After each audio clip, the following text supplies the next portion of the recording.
Hi everybody, welcome to today's video, multiple dwellings relief and its abolition. What does it mean for UK property? Well, first let me say multiple dwellings relief has gone and it may well turn out to be the Chancellor's biggest mistake in terms of the UK market. But before that, if you are buying multiple dwellings and you exchange contracts before budget day, or you intend to complete on multiple purchases before 1st of June, then you should still be able to claim the relief. If you're at all unsure, contact us. Similarly, if you've done a multiple purchase in the last 4 years and think you should have claimed the relief, then get in touch because we will be able to recover the money for you. Why was multiple dwellings relief first introduced in 2011? It was introduced to correct an anomaly whereby purchasers of multiple properties paid more tax per property than anybody buying a single one. So let's look at an example. Let's say we have 5 people each buying an individual investment property at £350,000. From the diagram you can see that they each pay £15,500. In total, £77,500. Now let's look at the same 5 properties at the same price bought by a single purchaser. With multiple dwellings relief, he pays a total of £77,500, i.e. £15,500 each. The same as a single purchaser. There is no abuse there. It's a level playing field for all taxpayers of all types. Prior to 2011 and from the 6th of March 2024, however, that anomaly has been reintroduced.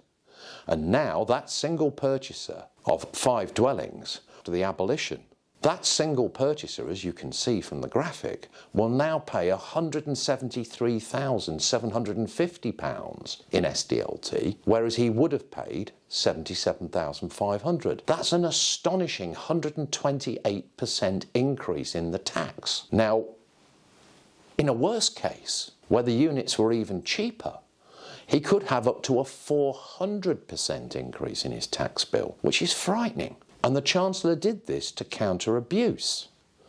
So where was the abuse? Well, you can trace its origins back to 2016 when they introduced the 3% surcharge, and the government had to clarify that annexes, as part of normal domestic dwellings, didn't get hit by the second home surcharge, and publicly affirmed that they were eligible for multiple dwellings relief. This led to an explosion in people claiming or reclaiming granny annexes and the overpaid SDLT, which could amount from between £7,000 to £87,000 per annex. Well, because everybody has started doing it, the government decided this was abusive. This is a typical term used by the Treasury and indeed HMRC when they feel that the people of Britain are having too much of a good thing. And it happened 24 years ago with the nil rate of corporation tax for those of us with a longer tax memory than most. So that's the impact.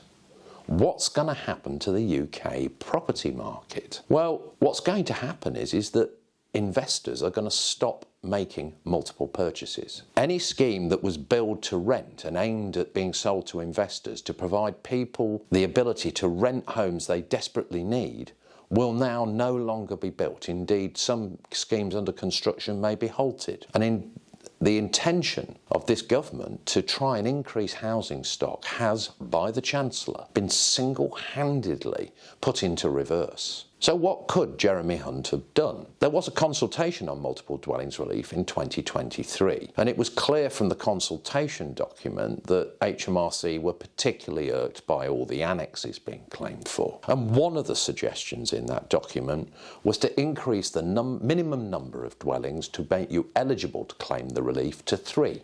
This seemed to the whole tax community a perfectly sensible solution. If you exclude all the houses with an annex but leave multiple purchases for any other reason alone, you don't disrupt the market. And I expect over the course of the coming months the Chancellor will receive protests from the construction industry, from landlords, from large portfolio landlords, and indeed from other sectors of the property community that are going to be adversely affected by this. We can only hope that Mr. Hunt rolls back on this change. although I'm not optimistic. Now, if you've been affected by this, if it has caused you to cease constructing, abandon investment deals, or in any other sense, pause your activity in the market, we'd love to hear from you, because we're going to build a dossier of examples so that we can send them to the Treasury to say this was a really bad decision. If you've been affected by it at all, if you feel that you are going to alter your purchasing plans or purchasing decisions or construction decisions, then please get in touch. There are alternatives to multiple dwellings relief and alternative strategies for purchasing which can still get people some of the benefit of MDR, and these may well be worth exploring in your particular circumstances. We're going to be doing another blog and video shortly called 6 of the Best, and it will contain some ideas as to how, if MDR is not reintroduced, how you can take advantage of certain other quirks in the legislation to ensure that you pay at least a reasonable amount of tax and not the extortionate sums now being demanded on multiple purchases.